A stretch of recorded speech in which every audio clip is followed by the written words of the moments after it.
A cocaína ela é uma substância alcaloide extraída do arbusto da folha da coca, localizado na América do Sul, principalmente na região da Bolívia e do Peru.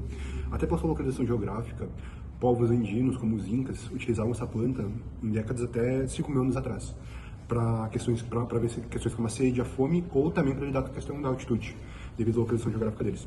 Com a chegada dos espanhóis, a colonização espanhola, a folha da coca foi exportada para a Europa e lá teve seu uso mais difundido.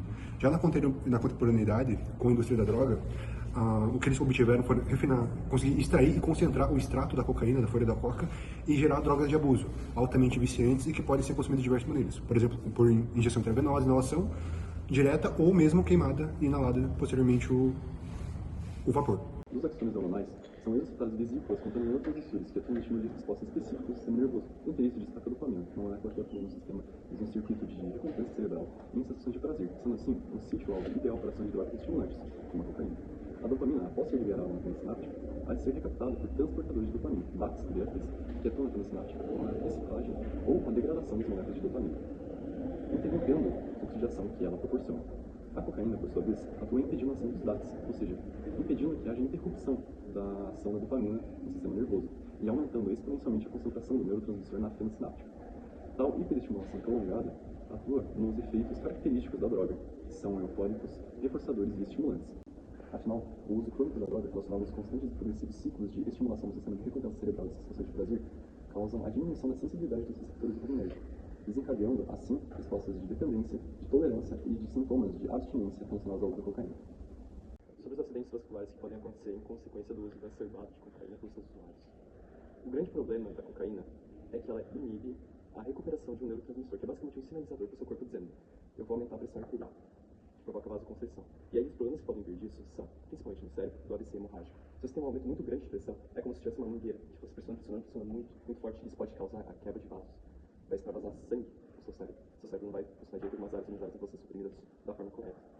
Ou ainda, cronicamente, devido ao uso muito grande, muito alto, muito tempo, o seu corpo vai se adaptar a essa alta pressão, vai reduzir ela muito. Isso vai fazer com que, às vezes, o fluxo sanguíneo seja muito baixo, pode formar coágulos, e vai causar, por exemplo, problemas isquêmicos. O AVC isquêmico é quando você não vai ter sangue, oxigênio, nutrientes para uma certa parte do seu cérebro.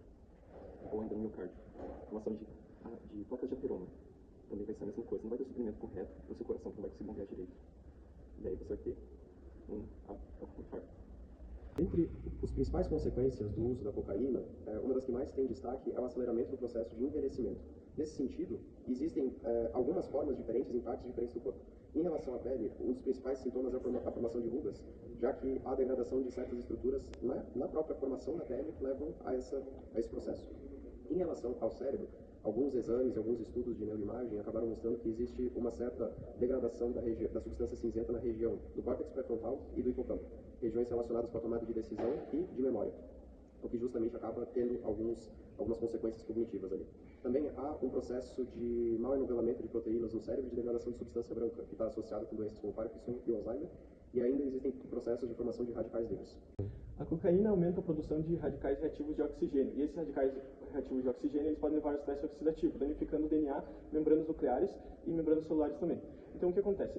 O DNA, ele basicamente tem a região dos telômeros que são ricos em guanina. Essa guanina ela é sensível à oxidação. Então quando a cocaína ela bloqueia os complexos 1 e o complexo 3, ocasionando o acúmulo de elétrons, esses elétrons podem escapar, interagir com o oxigênio e formar radicais reativos de oxigênio.